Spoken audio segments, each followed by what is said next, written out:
الحمد لله رب العالمين والصلاة والسلام عليك يا خاتم الأنبياء والمرسلين أما بعد فأعوذ بالله من الشيطان الرجيم بسم الله الرحمن الرحيم السلام علیکم ورحمۃ اللہ تعالی وبرکاتہ۔ آج جو ہے ہم نزہۃ القاری شرح صحیح بخاری کی دوسری احادیث جو ہم نے پچھلے بار دیکھی تھی اس کی تشریحات جو ہماری مکمل نہیں ہوئی تھی پچھلے سبق میں، آج اس کو مکمل کریں گے انشاءاللہ۔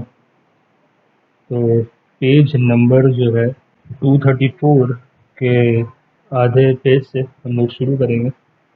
آئیے شروع کرتے ہیں درس۔ وحی کے معانی۔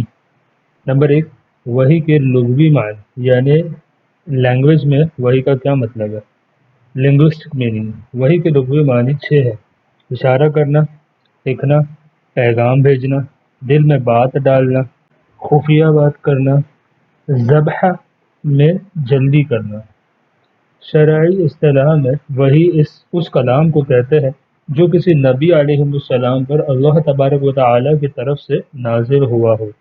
اس کو یاد کرنے کی کوشش کریں، وحی اس کلام کو کہتے ہیں جو کسی نبی علیہ السلام پر اللہ تبارک و تعالیٰ کی طرف سے نازل ہوا ہو، یعنی اللہ تعالیٰ کی جانب سے پیغام جو کسی نبی پر نازل ہوتا ہے اسے وحی کہتے ہیں۔ ٹھیک ہے۔ اقسام وحی، یعنی وحی کی مختلف قسمیں کیا ہے۔ انبیاء علیہ السلام کے حق میں وحی 3 قسموں پر ہے: بلا واسطہ ملک، بنفس نفیس باری عز اسما کے کلام قدیم سننا، جیسے شب معراج ہمارے حضور صلی اللہ تعالیٰ علیہ وآلہ وسلم نے سنا اور حضرت موسیٰ علیہ نبینا علیہ السلام نے کوہ طور پر سنا۔ ٹھیک ہے، یعنی بلا واسطہ، کسی کے واسطہ نہیں، ڈائریکٹلی بنفس نفیس انہوں نے اسے سنا، کلام باری تعالیٰ کو سماعت کیا۔ یہ ہے سب سے پہلا ٹائپ۔ سیکنڈ قسم جو ہے فرشتے کی وساطت سے، یعنی فرشتے کے وسیلے سے، فرشتے کے واسطے سے کلام ربانی آئے۔ ٹھیک ہے، یہ دوسری قسم۔ تیسری اقسام جو ہے انبیاء کرام کے قلوب میں معانی کا القاء کیا جائے۔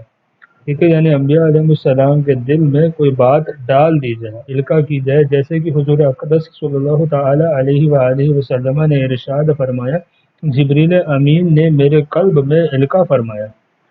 وحی کی صورتیں، ٹھیک ہے، یہ تینوں قسمیں 7 صورتوں میں منحصر ہے، یعنی یہ تینوں ٹائپس جو ہم نے دیکھی نا وہ 7 ڈفرینٹ سینیریوز، سچویشنز میں ڈیوائیڈڈ ہے، منحصر ہے۔ جیسا کہ سہیلی نے ذکر فرمایا، نمبر 1، خواب میں ہونا، خواب میں ہو، جیسا کہ حضرت ابراہیم علیہ نبی علیہ السلام کو خواب میں حضرت اسماعیل کی قربانی کا حکم ہو۔ نمبر 2، قلب میں القاء ہونا، یعنی دل میں بات کو ڈال دیا جانا۔ نمبر 3، جرس، یعنی گھنٹی کی آواز کی صورت میں آئے، جیسا کہ حدیث زیر بحث میں ہے۔ جو حدیث ہم لوگ پڑھ رہے ہیں نا، اس حدیث میں اگر آپ کو یاد ہوگا مفہوم جو ہم نے پڑھا، ترجمہ جو ہم نے حدیث کا پڑھا، اس میں یہی تھا کہ گھنٹی کی طرح وہی نازل ہوئی۔ نمبر 4، فرشتہ کسی مرد کسی شکل میں آ کر کلام ربانی پیش کرے، جیسا کہ جبریل امین حضرت دحیہ کلبی کی شکل میں حاضر ہوا کرتے تھے۔ دحیہ کلبی جو ہے یہ ایک صحابی رسول ہے اور یہ بڑے حسین و جمیل صحابی رسول ہیں رضی اللہ تعالی عنہ۔ نمبر 5، جبریل امین اپنے ملکوتی شکل میں حاضر ہو کہ ان کے 600 بازو ہیں جن سے یاقوت اور موتی جھڑتے ہیں۔ ٹھیک ہے۔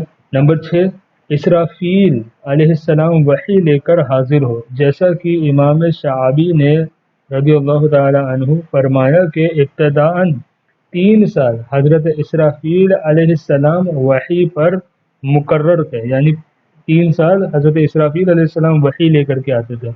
پھر جبریل امین کے سپرد یہ خدمت ہوئی، اس کے بعد سے جبریل امین نے لانا شروع کیا۔ انہی کی وساطت سے پورا قرآن مجید نازل ہوا۔ نمبر 7، اللہ عز و جل کا کلام قدیم سنے، خواہ بیداری میں یعنی جاگتی ہوئی حالت میں، جیسا کہ شب معراج ہمارے حضور صلی اللہ علیہ وآلہ وسلم نے سنا، اور کوہ طور پر حضرت موسیٰ علی نبینا علیہ الصلاۃ والسلام نے سنا۔ خواب میں، ایک تو بیداری ہو گئی یعنی جاگتے ہوئے، یا پھر دوسرا جو ہے خواب میں، جیسا کہ ترمذی شریف کی حدیث میں ہے کہ میرے پروردگار نے مجھ پر بہترین تجلی فرمائی، پھر پوچھا ملأ الاعلی کے کس بارے میں بحث کر رہے ہیں؟ دوبارہ سے سن لیجئے، میرے پروردگار نے مجھ پر بہترین تجلی فرمائی، پھر پوچھا ملأ الاعلی کس بارے میں بحث کر رہے ہیں؟ پھر یہ سماع حجاب کے ساتھ ہو یا بلا حجاب؟ اس حدیث میں صرف دو مذکور ہے، وحی کی 7 صورتوں میں سے اس حدیث میں صرف 2 صورتوں کا بیان ہے۔ ٹھیک ہے، ابھی ہم نے صورتیں دیکھی، اس میں سے صرف 2 صورتوں کا بیان اس حدیث شریف میں دوسری والی میں جو ہم پڑھ رہے ہیں اس میں موجود ہے۔ ایک جرس کی آواز کے مثل یعنی گھنٹی کی آواز، دوسرا فرشتہ مرد کی شکل میں آ کر کلام کرے۔ پہلی صورت کو فرمایا کہ یہ وحی آنے کی بقیہ صورتوں میں مجھ پر سب سے زیادہ سخت ہے۔ اس سے ظاہر ہے کہ نزول وحی کی تمام صورتیں سخت تھی، مگر یہ سب سے زیادہ سخت تھی۔ اس کی اصل وجہ تو اللہ تبارک و تعالی اور اس کے رسول صلی اللہ علیہ وآلہ وسلم کو معلوم ہے۔ دوسری صورت کی تفصیل میں حضرت اسرافیل کی بھی حاضری شامل ہو سکتی ہے۔ رہ گئے حضرت جبریل امین، تو ان کا مراد ہونا ظاہر ہے۔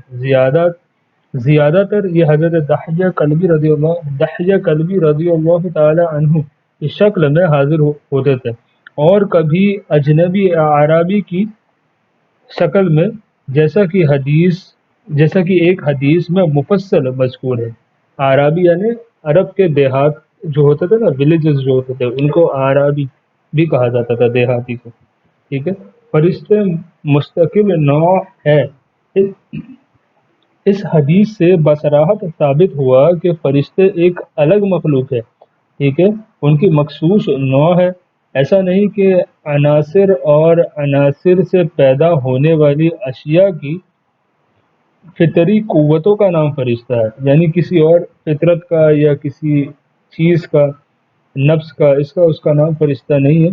فرشتہ ایک الگ مخلوق ہے، فرشتوں کی جماعت ایک جماعت ہے، وہ اپنے آپ میں ایک الگ وجود رکھتے ہیں۔ جو شخص مخلوقات کی فطری قوتوں کا نام فرشتہ رکھے وہ شخص کافر ہے۔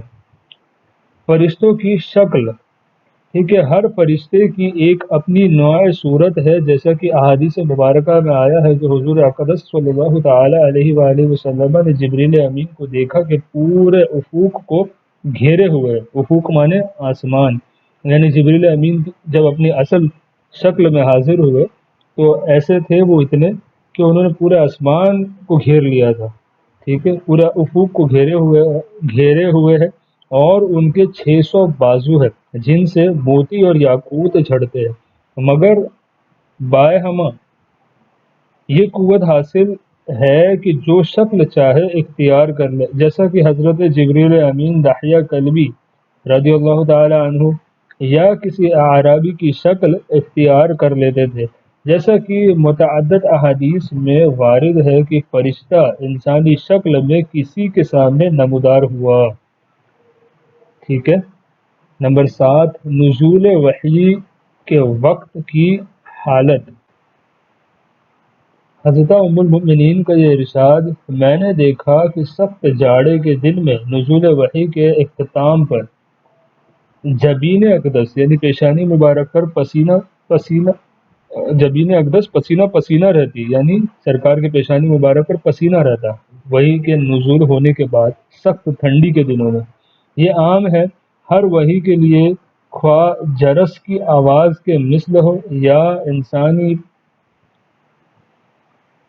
شکل میں فرشتے کا آ کر کلام کرنے کی حالت ہو۔ اس کا سبب یہ ہے کہ نزول وحی سے آن حضرت صلی اللہ تعالی علیہ وآلہ وسلم پر بہت زیادہ بوجھ پڑتا تھا۔ اس کا اشارہ اس کے عطر سے چہرہ مبارک صلی اللہ علیہ وسلم کا رنگ متغیر ہو جاتا، یعنی بدل جاتا۔ متغیر ہو جاتا تھا، کبھی سرخ ہو جاتا، جیسا بخار سے بے چینی پیدا ہوتی ہے ویسے بے چینی پیدا ہو جاتی، تنفس تیز ہو جاتا یعنی کہ سانس تیز ہو جاتی، ناک سے خراٹے کی آوازیں نکلتی، جاڑوں میں چہرے سے پسینے کے قطرات یوں گرتے جیسے چاندی کے موتی جھڑ رہے ہو۔ حدیث میں ہے کہ نزول وحی کے وقت اگر سوار ہوتے تو اونٹنی بیٹھ جاتی۔ اللہ اکبر۔ زید بن ثابت رضی اللہ تعالی عنہ سے مروی ہے کہ حضور اقدس صلی اللہ تعالی علیہ وآلہ وسلم میری ران پر سر رکھ کر لیٹے تھے کہ یہ آیہ مبارکہ غیر اول الضرر نازل ہوئی۔ معلوم ہوتا تھا کہ ران ٹکڑے ٹکڑے ہو جائے گی۔ اللہ اکبر۔ میں کہتا ہوں سرکار صلی اللہ علیہ وسلم کی وساطت نہ ہوتی تو ران اور اٹھنی کیا ہے، پہاڑ باقی نہ رہے گا۔ فرمایا گیا قرآن مقدس میں اگر ہم یہ قرآن مبارک کو پہاڑ پر اتارتے تو تم اسے اللہ تبارک و تعالی کے خوف سے جھکا ہوا پاش پاش دیکھتے۔ سبحان اللہ۔ اللہ اکبر۔ جس سے پہاڑ ٹکڑے ٹکڑے ہو جائے اس کی ثقل کا جو تحمل کرے اس کی قوت کا کیا ٹھکانہ ہوگا، یعنی میرے آقا کی کیا شان ہوگی صلی اللہ علیہ وسلم۔ رہ گئی یہ بات کہ سلسلۃ الجرس، یہ ایک عربی لفظ ہے، اس کو سلسلۃ الجرس نہیں پڑھا جائے گا، سلسلۃ الجرس والی کیفیت میں سب سے زیادہ شدت کیوں تھی؟ اس کو تو اللہ تبارک و تعالی جانے اور اس کے رسول صلی اللہ علیہ وآلہ وسلم اس کی عطا سے جانے۔ شراح حدیث نے مختلف نکات بیان کیے ہیں مگر سب اپنا اپنا ذوق ہے، اصل راز کسے معلوم۔ سلسلۃ الجرس کا مطلب۔ نمبر 8، حضور اقدس صلی اللہ تعالی علیہ وآلہ وسلم جب کسی کو ایسی بات بتانا چاہتے جو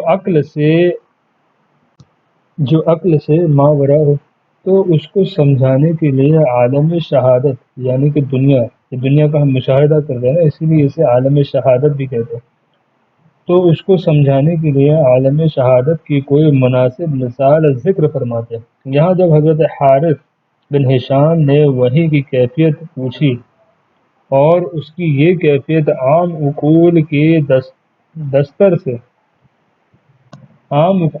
دسترس سے باہر تھی تو اس کو یوں سمجھایا کہ تم لوگ گھنٹی کی آواز سنتے ہو جو تسلسل کے ساتھ آتی رہتی ہے مگر اس سے کوئی مفہوم نہیں اخذ کر سکتے، اسی طرح وحی کبھی اتنے جلال کے ساتھ آتی ہے کہ خطاب کی ہیبت اور ارشاد کا وزن دل پر ایسا چھا جاتا ہے جسے الفاظ کا جامہ نہیں پہنایا جا سکتا، مگر اس کے باوجود جب یہ کیفیت فروغ ہو جاتی ہے یعنی چلی جاتی ہے ختم ہو جاتی ہے تو پوری وحی محفوظ ہوتی ہے جیسا مسموع محفوظ ہوتی ہے۔ مسموع یعنی سنی ہوئی چیز، سماعت کی ہوئی چیز۔ یہ کیفیت فرشتوں پر وحی کے مثل ہے، جیسا کہ قرآن مجید اور احادیث میں وارد ہے کہ جب اللہ تبارک و تعالی فرشتوں پر کوئی حکم نازل فرماتا ہے تو ہیبت سے فرشتے اپنے بازو کو سمیٹ لیتے ہیں جن سے ایسی آواز نکلتی ہے جیسے کہ پتھر پر لوہے کی زنجیر گری ہو۔ جب ان کے دلوں سے ہیبت کا یہ اثر دور ہو جاتا ہے تو ایک دوسرے سے پوچھتے ہیں کہ کیا ارشاد ہوا۔ اللہ اکبر۔ ان دو صورتوں میں کیا راز ہے؟ نمبر 9، ان دو قسموں میں راز یہ ہے کہ متکلم اور سامع، متکلم یعنی کلام فرمانے والا، سامع یعنی سننے والا، متکلم اور سامع میں ایک گونا مناسبت ضروری ہے۔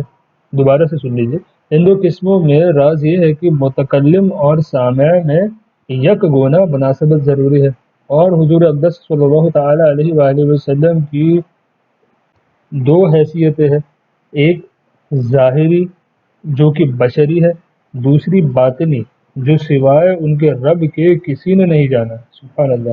ان دونوں حیثیتوں میں کبھی کسی کو غلبہ ہوتا کبھی کسی کو۔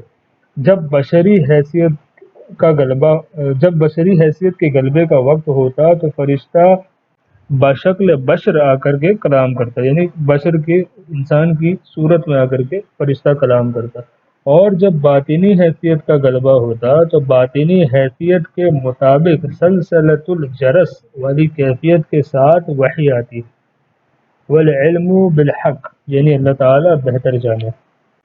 کیفیت وحی سے کتاب کے آغاز کا نقطہ، ٹھیک ہے، چونکہ تمام شرائع خواہ عقائد ہو خواہ اعمال و اقوال، ٹھیک ہے، چاہے کوئی بھی ان سب میں سے حکم شرع ہو، سب کی بنیاد وحی پر ہے۔ اللہ تبارک و تعالیٰ کی ذات و جملہ صفات، رسول اور رسول کے تمام اوصاف، ایمانیات کی پوری تفصیل یعنی ایمان کا مکمل بیان، عملیات کے جزیات، سب کا منبع وحی ہی ہے، یعنی سب چیز وحی سے ہی ہم کو پتہ چلی۔ اس لیے امام بخاری نے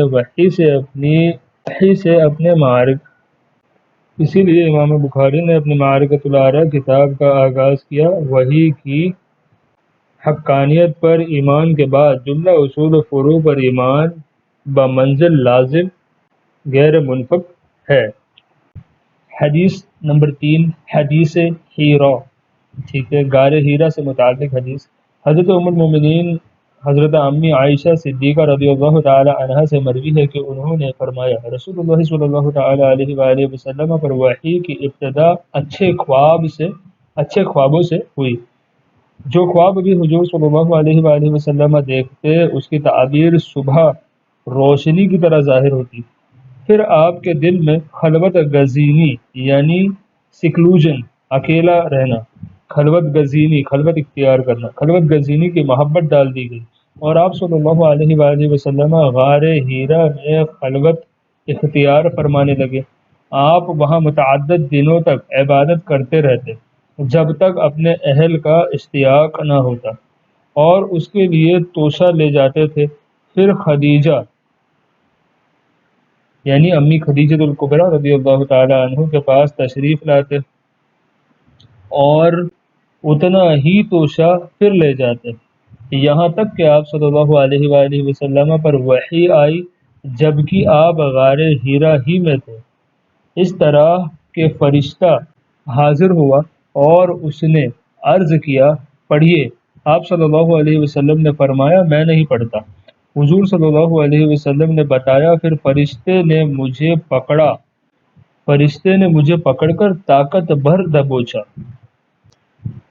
پھر چھوڑ کر فرمایا پڑھیے، تو میں نے کہا میں نہیں پڑھتا۔ حضور صلی اللہ علیہ وآلہ وسلم نے فرمایا پھر مجھے پکڑا اور تیسری بار مجھے طاقت بھر دبوچا،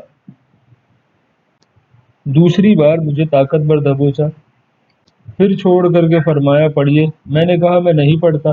تو حضور صلی اللہ علیہ وآلہ وسلم نے فرمایا فرشتے نے مجھے پکڑا اور تیسری بار مجھے طاقت بھر دبوچا، پھر چھوڑ دیا اور کہا اپنے اس پروردگار کے نام کے ساتھ پڑھیے جس نے انسان کو بستے خون سے پیدا کیا۔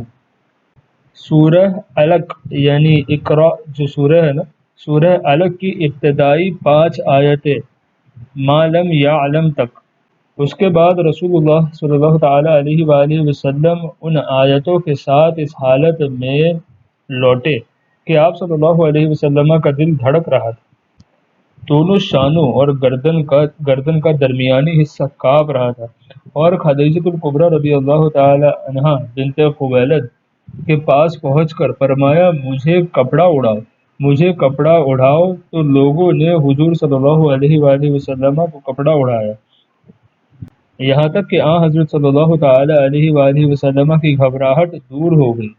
اس کے بعد امی خدیجہ کو پورا واقعہ بتا کر ان سے کہا میں اپنی جان کو ڈر گیا ہوں۔ اس پر امی خدیجہ نے عرض کیا ایسا ہرگز نہ ہوگا، آپ صلی اللہ علیہ وسلم کو بشارت ہو، بخدا اللہ تبارک و تعالیٰ آپ کو ہرگز رسوا نہ کرے گا، آپ صلہ رحمی فرماتے ہیں اور سچ بولتے ہیں اور لوگوں کا بار اٹھاتے ہیں اور لوگوں کو وہ چیزیں مال اخلاق وغیرہ عطا فرماتے ہیں جو ان کے پاس نہیں، اور مہمان نوازی کرتے ہیں، اور راہ حق میں پیش آنے والے مصائب پر مدد فرماتے ہیں۔ اس کے بعد حضور کو امی خدیجہ اپنے ساتھ لے کر اپنے چچا زاد بھائی ورقہ بن نوفل بن اسد بن عبد العزیٰ بن قصہ کے پاس لے گئے۔ ورقہ زمانہ جاہلیت میں نصرانی یعنی کرسچن نصرانی ہو گئے تھے، عبرانی اور عربی لکھنا جانتے تھے، اور انجیل کو عبرانی اور عربی میں لکھا کرتے تھے جتنا اللہ تبارک و تعالیٰ کو منظور ہوتا، اور اس وقت بہت بوڑھے نابینا ہو گئے تھے۔ ان سے امی خدیجہ نے کہا، اے میرے چچا زاد بھائی، اے میرے چچا کے بیٹے، اپنے برادر زادے کی بات سنو۔ تو حضور صلی اللہ علیہ وسلم سے ورقہ نے پوچھا، اے برادر زادے، آپ نے کیا دیکھا؟ تو رسول اللہ صلی اللہ علیہ وآلہ وسلم نے جو کچھ دیکھا تھا بتایا۔ اس پر ورقہ نے حضور صلی اللہ علیہ وآلہ وسلم سے کہا، یہ وہی فرشتہ ہے جسے اللہ تبارک و تعالی نے موسیٰ علیہ نبینا علیہ السلام پر اتارا تھا۔ کاش کہ ان دنوں میں جوان ہوتا، کاش کہ ان دنوں میں طاقتور ہوتا، کاش کہ اس وقت میں زندہ رہتا، کاش کہ اس وقت میں زندہ رہتا جب آپ صلی اللہ علیہ وسلم کی قوم آپ صلی اللہ علیہ وسلم کو نکالے گی۔ یہ سن کر رسول اللہ صلی اللہ تعالی علیہ وآلہ وسلم نے دریافت فرمایا، کیا میری قوم مجھے نکالے گی؟ ورقہ نے کہا، جی ہاں، جب بھی کوئی شخص آپ صلی اللہ علیہ وآلہ وسلم کی طرح شریعت لے کر آیا تو اس سے دشمنی کی گئی، اسے ستایا گیا۔ اگر مجھے آپ صلی اللہ علیہ وآلہ وسلم کا زمانہ ملا تو آپ صلی اللہ علیہ وسلم کی بھرپور مدد کروں گا۔ اس کے کچھ ہی دنوں بعد ورقہ کی وفات ہو گئی اور وحی رک گئی۔ پھر ایک عرصے تک سلسلہ وحی منقطع رہا، جس سے نبی کریم صلی اللہ تعالی علیہ وآلہ وسلم کو اتنا غم لاحق ہوا، جیسا کہ ہمیں خبر پہنچی ہے کہ کئی بار پہاڑ کی چوٹیوں پر چڑھتے تاکہ اپنے کو وہاں سے گرا دیں۔ پس جب کبھی چاہا کہ پہاڑ کی بلندی سے اپنے کو گرائے، جبریل امین ظاہر ہو جاتے اور عرض کرتے، اے محمد صلی اللہ تعالی علیہ وآلہ وسلم، آپ بلا شبہ اللہ تبارک و تعالی کے رسول برحق ہیں۔ اس سے حضور صلی اللہ علیہ وآلہ وسلم کی بے چینی دور ہو جاتی اور قرار آ جاتا۔ پھر لوٹتے، پھر وہی کے انقطاع کی مدت دراز ہونے پر، ٹھیک ہے، یعنی واپس سے دراز ہونے کی وجہ سے ویسا ہی کرتے۔ پھر جب پہاڑ کی بلندی سے گرانا چاہتے تو جبریل امین وہی کہتے۔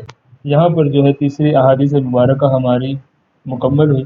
اب اس کی تشریحات کی طرف بڑھتے ہیں۔ رویا کی تحقیق۔ رویا کے معنی خواب ہے، یہاں صالحہ ہے۔ کتاب التعبیر میں صادقہ ہے۔ صالحہ مطلب اچھا، صادقہ مطلب سچا، صادقہ ہے۔ روایہ، رویا صادقہ صالحہ سچے یا اچھے خواب وہ ہے جو انتشار اور شیطان کے دخل سے پاک ہے، یا جو اپنی تعبیر خود ہو۔ ہر رویا صادقہ انبیاء کے حق میں صالحہ ہے، ٹھیک ہے، یعنی ہر سچا خواب اچھا ہے انبیاء علیہ السلام کے لیے۔ دیگر لوگوں کے اعتبار سے صادقہ کبھی صالحہ ہوتے ہیں، کبھی نہیں۔ رویا کا اطلاق کبھی مجازاً آنکھ سے دیکھنے پر بھی آتا ہے۔ آیہ کریمہ، ہم نے تم کو جو جلوہ دکھایا اسے لوگوں کے لیے امتحان بنا دیا، کہ تفسیر میں حضرت ابن عباس رضی اللہ تعالی عنہما نے فرمایا، یہ آنکھ سے دیکھنا تھا، جیسا کہ رسول اللہ صلی اللہ علیہ وآلہ وسلم کو شب معراج دکھایا گیا۔ اس لیے ام المومنین امی عائشہ نے فی النوم کا اضافہ کیا تاکہ یہ متعین ہو جائے کہ یہاں مراد خواب ہی ہے، انبیاء کرام کے خواب بھی وہی ہے۔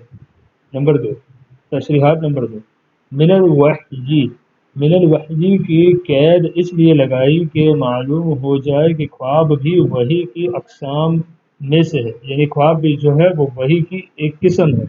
حضرت ابن عباس رضی اللہ تعالی عنہما نے فرمایا انبیاء کرام علیہ السلام کے خواب بھی وحی ہے، وہ دلائل نبوت جو وحی سے قبل ظاہر ہوئے، وہ دلائل نبوت جو وحی سے قبل ظاہر ہوئے، جیسا کہ دھوپ میں ابر کا سایہ کرنا، ابر یعنی بادلوں کا سایہ کرنا، درخت کے سایہ کا حضرت صلی اللہ تعالی علیہ وآلہ وسلم کے طرف جھک جانا، بحیرہ راہب کا واقعہ، شجر اور حجر کا سلام کرنا، غیبی آواز سننا اور روشنی دیکھنا اس میں داخل نہیں، ٹھیک ہے، یہ ساری چیزیں وحی میں داخل نہیں۔